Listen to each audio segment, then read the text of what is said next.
बलराम जी का ब्याह हो गया लेकिन ठाकुर जी का नहीं हो रहा था। तब देवकी मैया ने नारद जी को बुलाया और नारद जी ते कही बड़े लाला को तो ब्याह है गयो या छोटे वाले को कब होएगो। तो नारद जी ने जब ठाकुर जी की जन्म पत्री देखी तो जन्म पत्री देख करके बोले मैया छोटे वाले लाला के तो इतने ब्याह होंगे, इतने ब्याह होंगे, इतने ब्याह होंगे। बोले कितने होंगे? बोले अगर आप हर दिन वर्ष को, मतलब वर्ष में जितने दिन है, हर दिन अगर सोचें एक एक बहू से मिले तो एक वर्ष में वो पूरी नहीं होंगी, इतने ब्याह होंगे। बोले होगा कब? अब लाला बड़ो है तो जा रहा। वैसे ठाकुर जी 16 वर्ष के ही रहते हैं, इससे बड़ी आयु ठाकुर जी की नहीं होती। वर्ष गिने जाते हैं कि ठाकुर जी कितने वर्ष धराधाम पर रहे, पर ठाकुर जी अपने 125 वर्ष की आयु तक ठाकुर जी पृथ्वी पर रहे, भगवान श्री कृष्ण। पर 125 वर्ष के समय काल तक भी ठाकुर जी 16 वर्ष के ही लगते थे। भागवत जी में प्रसंग आता है कि भगवान का पुत्र 50 वर्ष का, भगवान का पौत्र 25 वर्ष का।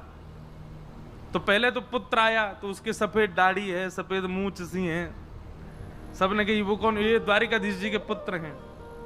इतने में ही एक युवा जैसा आया, उसके काली दाढ़ी, काली मूंछ, काले बाल हैं, केश हैं। बोले ये कौन? ये भगवान का परपौत्र है। इतने में ही नेक्स्ट से ठाकुर जी कूदते फांदते आए। बोले ये कौन है? बोले ये दादाजी हैं। 16 वर्ष के ठाकुर जी इतने से ही नेक्स्ट से। उनके भागवत जी में वर्णन है ठाकुर जी के रों भी नहीं आए हैं। जो पुरुषों के 13-14 वर्ष 15 वर्ष की आयु में छोटे छोटे रेशे आ जाते हैं ना, जो दाढ़ी मूंछ के, ठाकुर जी को वो भी नहीं उत्पन्न हुए हैं। ऐसे कोमल से हैं ठाकुर जी, बिल्कुल 16 वर्षीय बालक की तरह हैं। और जैसे ही कूदते फांदते छोटे से ठाकुर जी आमे तो बड़े बूढ़े सब उनको प्रणाम करें, भगवान के खुश रहो, सब मेरे पुत्र हैं। तो मैया बोली लाला इतना बड़े हो गो, या को ब्याह कराओ। तो नारद जी महाराज बोले मैया हम लड़की ढूंढे। देवकी मैया बोली नवलखा को हार दूंगी, मेरे लाला को ब्याह है तो। अब नारद जी को नवलखा का तो कोई लोभ नहीं था, पर देखना चाह रहे थे ठाकुर जी का विवाह कैसा होगा। एक बार हमारे सामने दृश्यमान हो कि ठाकुर जी दुल्हा बन के कैसे लगेंगे। और उसी दिन से वो चिंतन इतना व्याप्त हो गया नारद जी को, अब लग गए नारद जी ढूंढने में कि लाल जी का ब्याह होना चाहिए। तभी नारद जी भ्रमण करते करते कौंडन्यपुर पहुंचे। वहां भीष्मक राजा की पुत्री रुक्मणी जी को जब देखा, रुक्मणी जी को देख करके नारद जी बोले वाह ये बिल्कुल उचित है हमारे ठाकुर जी के लिए। संत आते थे तो भीष्मक राजा खूब आदर सम्मान करते, उनके लिए आसन लगाया, बोले 2 शब्द आप कुछ प्रवचन करो। तो भागवत जी में वर्णन है मुकुंदस्य रूप वीर्य गुणश्रिय।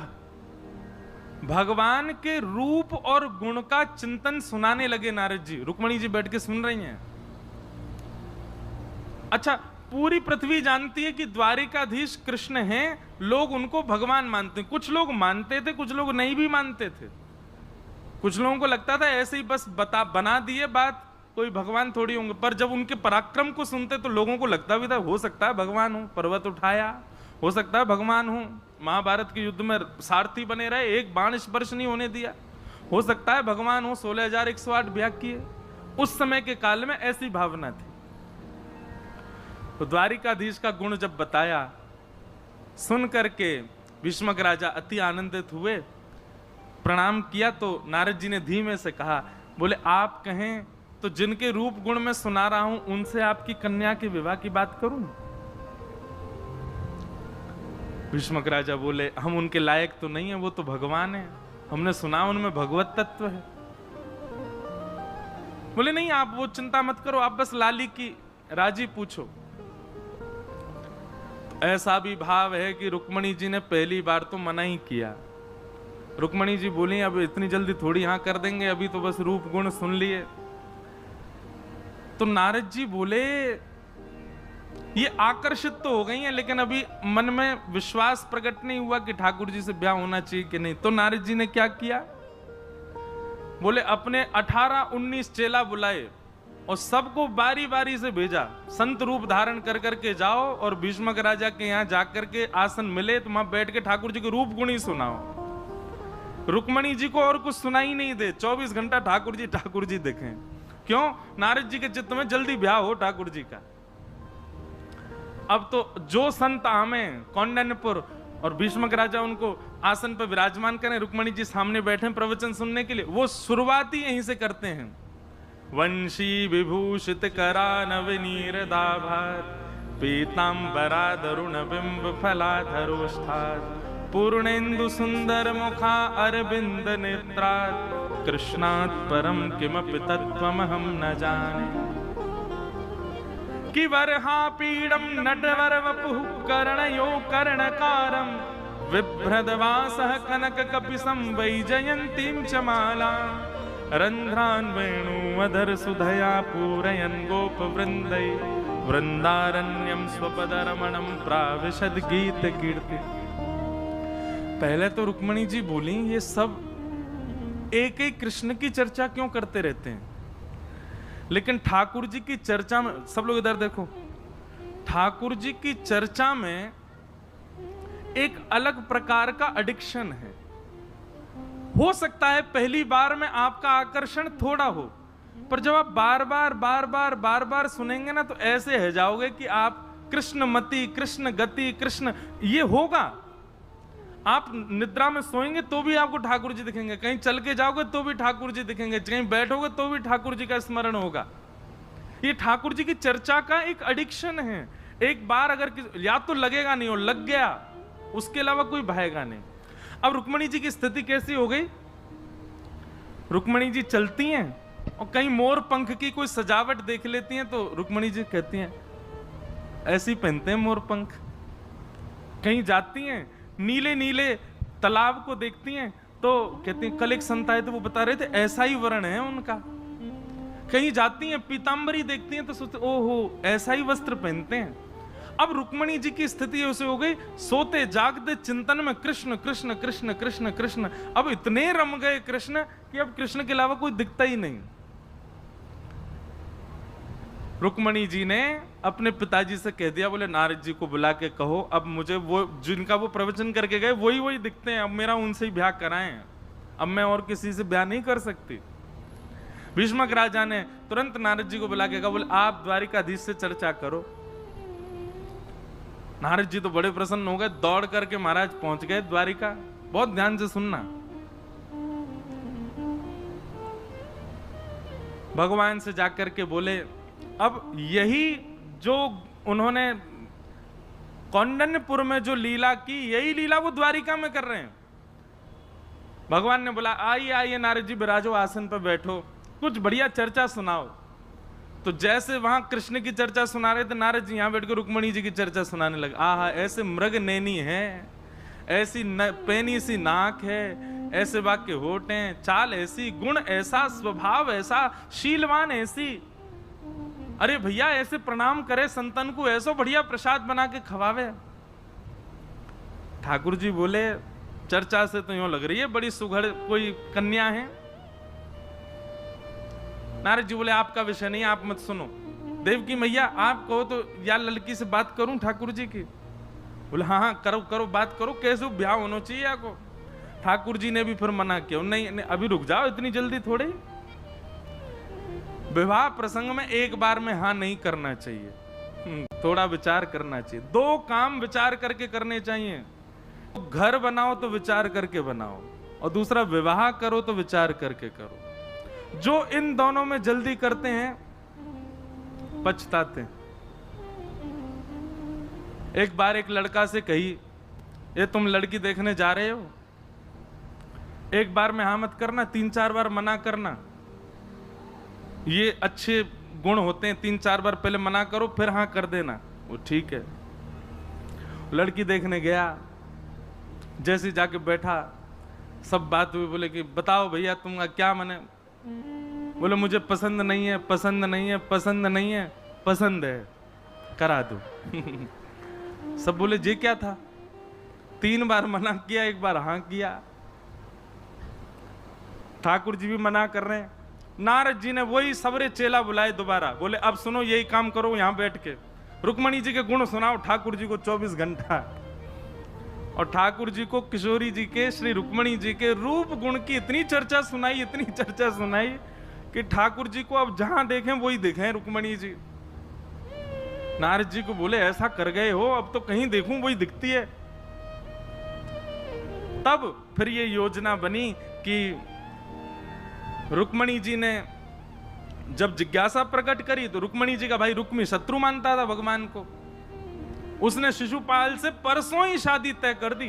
बोले परसों ही ब्याह होगा। शिशुपाल से कहा तुम बारात लेके आ जाओ, कहीं तुमसे पहले कृष्ण ना ले जाए। इतने में ही रुक्मणी जी ने पत्र लिखा, पत्र लिख करके ठाकुर जी को बुलाया, चले गए। अब आई ठाकुर जी की ब्याह की बेला। रुक्मणी जी वापस आ गई, पूरा नगर सजाया गया, ठाकुर जी आए। भगवान ब्याह के लिए जैसी पधारे, शिशुपाल उसका ब्याह होना था। कहते हैं बाराती संग सैनिक लेके आया था 1 करोड़ भगवान के विवाह में। और विवाह संपन्न होते ही ऐसी मारकाट मची, 1 करोड़ सैनिकों को मारा ठाकुर जी ने अपने विवाह में। पूरी यदुवंशी और सब में युद्ध हो गया वहां पर, और युद्ध में सब मारे गए। और तब ठाकुर जी रुक्मणी जी को लेकर के द्वारिका पधार। बताओ कैसा ठाकुर जी के जीवन में कब संकट नहीं आया। जन्म लियो संकट आयो, नेक बड़े भय संकट आयो, नेक और बड़े भय संकट आयो।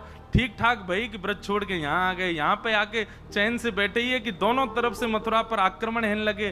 दौड़ करके द्वारिका गए तो फिर महाभारत युद्ध छिड़ गए, महाभारत से लौट के आए तो फिर ये सब क्रिया होने लगे। अरे अभी सुनियो, ठाकुर जी के जीवन में एक समय ऐसा नहीं रहा कि संकट नहीं रहा हो। विवाह में भी कुछ ना कुछ उत्पात मचता ही रहा। अब यहां तो गुड़ चढ़ी हो, वर्षा है जाती हो के अब सुगुन है गो। ठाकुर जी के में तो 1 करोड़ सैनिक मरे, खून खून है गयो महाराज। ये अब सगुन नहीं है, जीवन है। ये संसार दुखालय, यहां सबके जीवन में कष्ट आता है। ठाकुर जी अपनी लीला से हम सबको संकेत दे रहे हैं। मैं परब्रह्म होकर के ये सब फेस कर रहा हूं, तुम तो मानव हो, इसलिए घबराओ मत। भगवान का रुक्मणी जी के साथ में विवाह हुआ। रुक्मणी लक्ष्मी है, और लक्ष्मी का विवाह केवल कृष्ण से होता है, केवल नारायण से होता है। लक्ष्मी किसी और की नहीं हो सकती।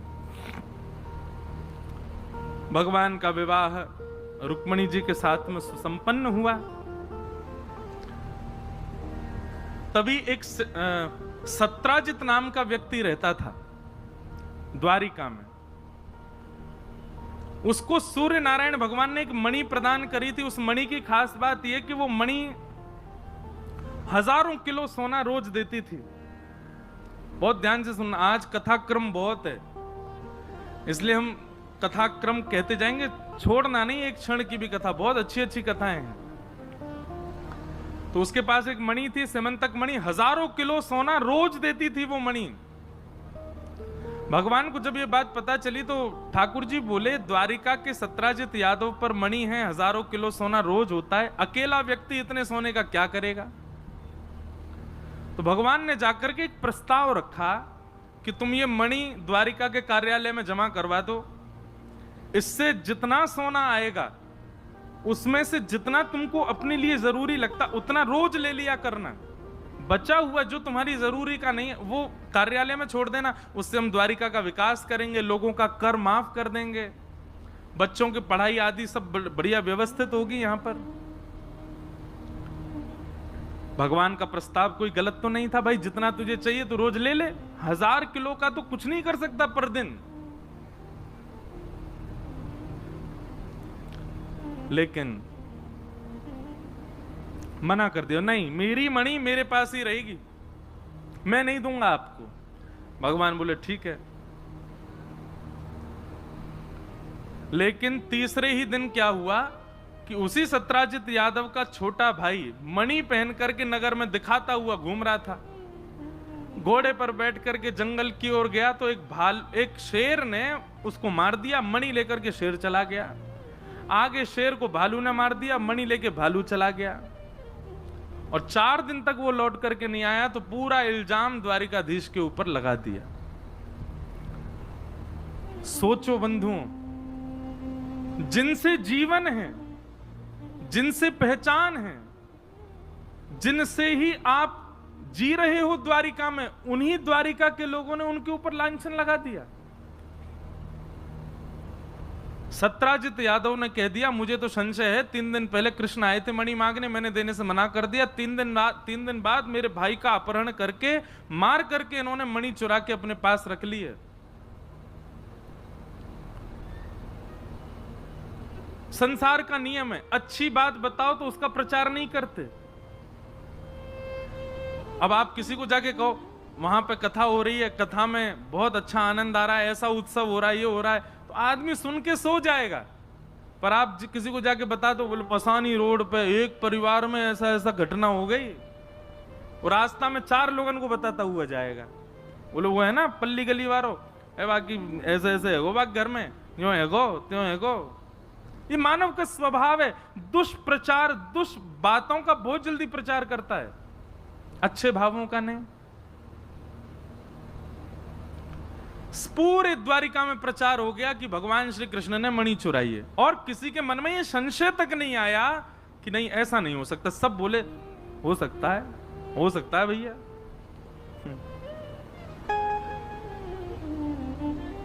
द्वारिकाधीश को जब ये बात पता चली तो भगवान पहले मंद मुस्काए और मुस्का करके बोले, यही है पृथ्वी, यहां आप दुनिया के लिए मर मिटिए, कुछ भी कर बैठिए। अरे इन सबको मथुरा से बचा करके द्वारिका लेके आया मैं। द्वारिका में कोई और नहीं रहता था, ये मथुरावासी ही सब द्वारिका गए थे भगवान के साथ। इसलिए आज भी भगवान के वंशज द्वारिका और गुजरात में पाए जाते हैं। वो अपने आप को आहिर बोलते हैं। अहीर समाज के जो लोग गुजरात में पाए जाएं, वो सब भगवान की वंशज माने जाते हैं, क्योंकि भगवान संपूर्ण यदुवंशियों को संग लेकर के गए थे मथुरा से। भगवान बोले, इनको मथुरा से बचा के लाया मैं, नई नगरी सोने की में बसाया मैंने। बच्चों का खाना पीना पढ़ना सब कुछ द्वारिका राजभवन से होता है। लेकिन एक बार भी किसी के चित्त में संशय नहीं आया कि भगवान ऐसा नहीं कर सकते। सबने विश्वास ही कर लिया, हो सकता है भगवान ने किया हो, कोई बड़ी बात नहीं है।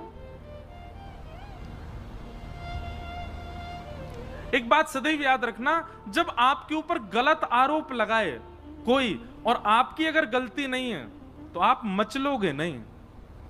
मचलता वही है जिसकी गलती होती है। एक गुप्त रहस्य है। आपने किसी से कहा, है भाई तेने ऐसा ऐसा किया, नहीं तो किसने कह दी, तेरी सौगंध, बाकी सौगंध, या की सौगंध, ये हो गई वो हो गई, और फिर ले सफाई। समझ जाना, अति भक्ति चोरे लक्षण। ये बहुत सफाइयां दे रहा है, बहुत मचल रहा है, इसका मतलब हाँ हो सकता है इतनी बड़ी नहीं, पर इतनी भूल तो है। लेकिन किसी ने अपराध किया ही नहीं, गलती की नहीं, और उस पर आप अगर आरोप लगाएंगे, एक बार सीधे सरल भाव से कह देगा मैंने ऐसा नहीं किया, तुमको कुछ गलत भाव लगाओ। इसके बाद वो कुछ नहीं कहेगा, शांत चित्त बैठा रहेगा।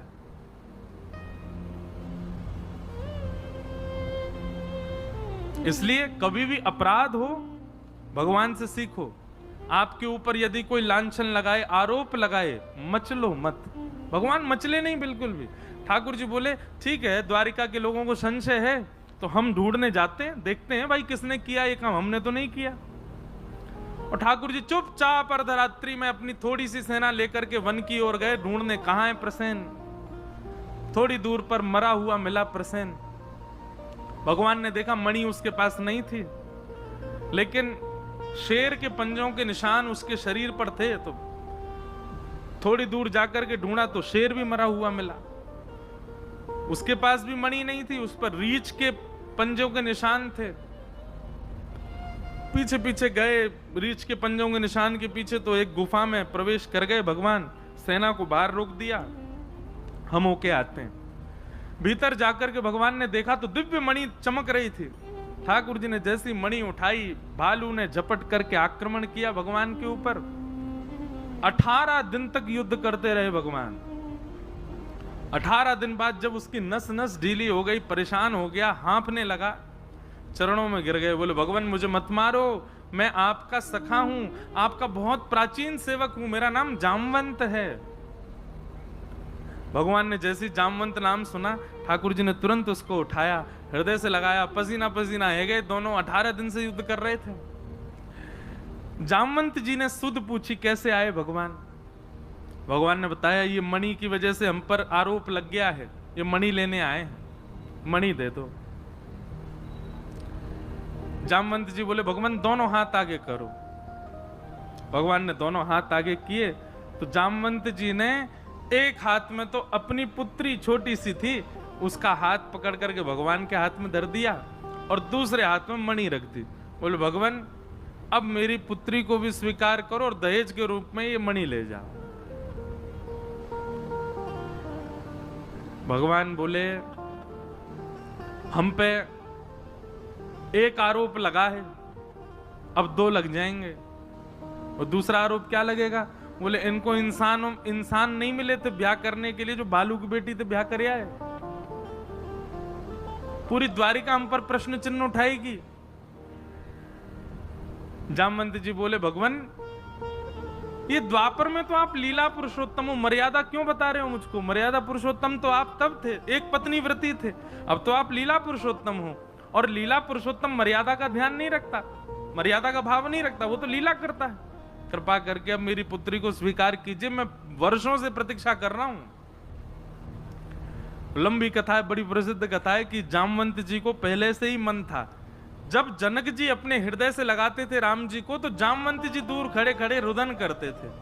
उनको मन में आता कि कितने भाग्यशाली हैं जनक जी, क्यों इनके दामाद हैं भगवान, तभी ये सौभाग्य मुझे प्राप्त हो। तो भगवान ने आश्वासन दिया कि कोई नहीं, द्वापर में हम तुम्हारी इच्छा भी पूरी करेंगे। तो आज भगवान, एक कथा है, बड़ी अच्छी कथा है कि भगवान जब रावण को मार करके आए वापस अयोध्या, राज तिलक आदि हो गया, तो जनक जी ने पत्र लिख करके भेजा। तो पत्र में लिखा था कि आप अपनी संपूर्ण सेना सहित, हमारी बहू, हमारी बेटी सहित चारों दुल्हा और चारों बेटियां कुछ दिन के लिए जनकपुर आइए। सब आपसे मिलना चाहते हैं, आपको देखना चाहते हैं। आप 14 वर्ष बाद लौट करके आए हैं। सीता जी के दर्शन की सबको इच्छा है, सब माताएं बहनें याद करती हैं, आप कृपा करके यहां पधारिए। तो जैसे ही पत्र आया तो सारे बानर नाचने लगे, बोले हम भी जाएंगे, हम भी जाएंगे, हम भी जाएंगे, भगवान के ससुराल जाएंगे। तो प्रभु श्री राम बोले, हनुमान जी, जामवंत जी तैयारी करिए, लेकिन सुनिए, हम भरत लक्ष्मण शत्रुघ्न हम जाएंगे, चारों बहुएं जाएंगी और कुछ आप लोग चलेंगे, सारी बानर सेना नहीं जाएगी वहां पर। तो जितने बानर बैठे थे बेचारे सब उदास हो गए, बोले क्यों जय जय, हम क्यों नहीं जाएंगे? भगवान बोले, भाई देखो बुरा नहीं मानना, तुम लोग सब बानर हो, छीन के खाना, झपट के खाना, किसी पे घुर्रा देना, ये सब तुम्हारा स्वभाव है। और ससुराल में हमको अपने मान की बड़ी बड़ी चिंता है, ससुराल में मान होना चाहिए, नहीं तो साली सरेज सब पकड़ लेती हैं फिर। और आप सब लोग जाओगे, कहीं भी बैठ जाते हो, कहीं भी घुस जाते हो, ये सब क्रिया करोगे तो हमारी ससुराल में बड़ी हंसी होगी। आप लोग तो यहीं रुको, यहीं अयोध्या में आनंद करो, हम होके आते हैं। तो बानर सब बोले, बोले हाँ सही बात है जय जय, रावण से मरना था, रावण से मरवाना था तो हमको आगे कर दिया, और जब मालपुआ मिलने हैं तो फिर हमको पीछे छोड़ के जा रहे हो, ऐसा तो मत करो जय जय। हनुमान जी जामवंत जी से सब बानर कहने लगे, आप कह दो ना ठाकुर जी हमको ले चलें। तो जामवंत जी सबसे आगे गए, सबसे बूढ़े बुजुर्ग वही हैं। जामवंत जी बोले, भगवान आप बिल्कुल चिंता मत करो, ये सब कोई भी गलत हरकत नहीं करेंगे, मैंने सबको सिखा दिया, ये मुझको मेरा पालन करेंगे, जैसा मैं करूंगा ये सब वैसे ही करेंगे।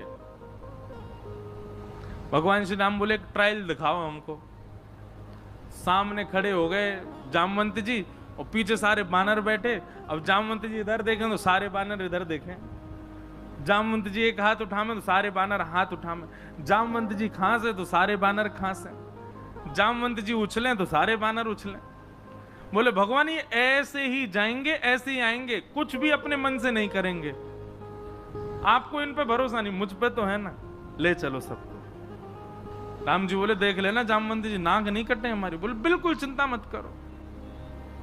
गए, भगवान पूरी सेना लेकर के गए। जैसे ही जनकपुर में प्रवेश हुआ महाराज, जनकपुर के लोग देख देख करके आश्चर्यचकित, ऐसी बिल्कुल जैसे परेड करते हैं ना, ऐसे चल रहे हैं सारे बंदर जामवंत जी को देखते हुए। द्वार पर सब लोग हाथ में थाली लिए खड़े हैं, उनमें फल वल भी रखे हैं, तो बंदरों को देख के सब भीतर जाने लगे। जामवंत जी जाना नहीं, कोई एक भी झपट्टा नहीं मारे, द्वार पे ही खड़ी रहो, फल वल लिए खड़ी रहो, कोई झपट्टा नहीं मारेगा, ये सब राम जी की सेना के बंदर हैं। महाराज पुष्प वर्षा हो, माला पहनाई जाए। अब बंदर को माला पहना रहे हैं, बंदर यूं ही देख रहा है। बोले क्यों? जामवंत जी भी यूं ही देख रहे हैं ना। पूरी जनकपुर में प्रशंसा होने लगी, राम जी बड़े प्रसन्न। राम जी बोले जामवंत जी हमको बड़ी प्रसन्नता है, बस ये 3-4 दिन हमको यहाँ रहना, ऐसे ही रहें सब लोग, आप बिल्कुल चिंता मत करो। जनक जी ने एक सभा में भोजन का कार्यक्रम किया। बोले सबके साथ बैठ के भोजन होगा, सारे बानर भी भोजन पाए। भोजन का कार्यक्रम हुआ महाराज। एक एक बानर के आगे चौकी लगाई गई, पहली बार चौकी पे पा रहे हैं बानर। और चौकियों पे सोने की थाल, वहां में कटोरी, वहां में मालपुआ, रसगुल्ला सब आ रहे हैं। अब बंदर सब एक भी थाली को नहीं देख रहे, सब जामवंत जी को देख रहे हैं। सामने जैसे ही कोई सामग्री पधराई जाए, बंदर के मुंह में पानी तो अब स्वभाव है छीन के लेनो, लेकिन हाथ पांव सब बांध के बैठे हैं। बोले जामवंत जी जो करेंगे वही करना है। जनक जी ने कहा प्रारंभ कीजिए। सबरे देख रहे हैं, तो जामवंत जी ने पहले तो जल लिया हाथ में, सबरे बानर जल ले रहे हैं, और जल लेकर के जामवंत जी मंत्र पढ़ रहे हैं, अन्नपूर्णे सदा पूर्णे। आहा, सब बानर ऐसे आचमन करें, आचमन करके जैसे भी सब बानर आचमन कर रहे हैं, पहली बार आचमन करके भोजन कर रहे हैं। जामवंत जी थाली की ओर देख रहे हैं क्या पाम है, लेकिन बानर सब जामवंत जी को देख रहे हैं, जे जो पाएंगे वही पानो है। जामवंत जी ने सबसे पहले फल उठायो, आम उठायो। जैसे ही आम उठायो, सब बानरन ने आम उठायो। जामवंत जी घुमा घुमा के देखें, सब बानर भी घुमा घुमा के देखें। जामवंत जी ने जोर से दबाई, सुबह में से गुठली उछल गई, और जैसे ही गुठली उछली, सब बानरन ने जोर से दबाया। बोले गुठली उछलनी चाहिए। अब जैसे ही गुठली उछली, जामवंत जी ने देखी गुठली कहां गई। मेरे हाथ से मेघनाथ निकल के नहीं भाग सकता, मेरे हाथ से रावण निकल के नहीं भाग सकता, मैं जामवंत बलवान, तू गुठली कैसे भाग गई। जामवंत जी को क्रोध आया, गुठली पकड़ने के लिए जैसे ही जामवंत जी कूदे, बानर बोले आक्रमण, कूद पड़ो सबरे। और महाराज यहां थे वहां, वहां थे यहां, यहां थे वहां, सबरे इधर उधर कूदें, थाली उछाल दें, कड़ी लिपटा दें। जनक जी महाराज एक खंबा के पीछे दुबक के खड़े, जे क्या हुआ। राम जी नीचे नजर करके बैठे, बोले हो गया जो खूब सिखा पढ़ा के लाए, लेकिन कुछ नहीं बचा। अब सबसे ज्यादा आत्मग्लानि हुई जामवंत जी को। जामवंत जी क्षमा मांगने लगे, लेकिन राम जी देखे ही नहीं रहे उनकी तरफ। तभी जनक जी को लगा कि राम जी को बहुत क्षोभ हो रहा है मन में, तो जनक जी दौड़ के आए और बड़े प्रसन्न मुद्रा में राम जी को हृदय से लगा के बोले हमको बहुत प्रसन्नता है, ये देख करके इतना अच्छा लग रहा है, देखो कैसे रिपट रिपट करके एक दूसरे के रसगुल्ला ने छीन छीन के भाग रहे हैं, ये दृश्य देख के आनंद आ गया। तो राम जी को जैसे हृदय से लगाया, तो दूर खड़े जामवंत जी बोले मुझसे अपराध हो गया। राम जी दौड़ करके गए, जामवंत जी को हृदय से लगा, बोले अब चिंतित मत हो। बोले भगवान वैसे हृदय से लगाओ ना जैसे आप जनक जी को लगा रहे थे। मानो जामवंत जी के मन में भाव आ रहा था कि जैसे आप अपने ससुर जी को हृदय लगा रहे हो, वैसे मुझे लगाओ ना। भगवान बोले जनक जी की तरह हृदय से लगाने के लिए तो जनक जी जैसा कार्य करना पड़ेगा, कन्यादान हमको, और वो अब नहीं होगा, वो होगा द्वापर में। आपके कुल की कन्या को हम स्वीकार करेंगे। और आज वही दिन आया जब जामवंत जी ने ठाकुर जी को याद दिलाया, तो जामवती का हाथ भगवान के हाथ में देकर पानी ग्रहण किया, विवाह हुआ, और आज श्री जामवंत जी को ठाकुर जी ने अपने हृदय से लगाया। इतना रोए जामवंत जी, ऐसा सुख उनको अनुभव हुआ। ऐसी ठाकुर जी की लीला। तो जामवती के लेकर के भगवान वापस आए। 2 विवाह भगवान के हो गए, रुक्मणी और जामवती। मणि लाकर के भगवान ने पूरी दुनिया को दिखा दी और जामवती जी ने गवाही दे दी, बोले भगवान ने नहीं चुराई थी, ऐसे ऐसे पूरी घटना हुई थी। द्वारिका के लोग भगवान के आगे घुटने टेक करके बैठ गए, क्षमा मांगने लगे, भगवान हमको क्षमा कर दो, हमने बिना विचार किए आपके ऊपर प्रश्न उठाया। भगवान बोले संसार का नियम है, आप लोगों को क्षमा मांगने की आवश्यकता नहीं।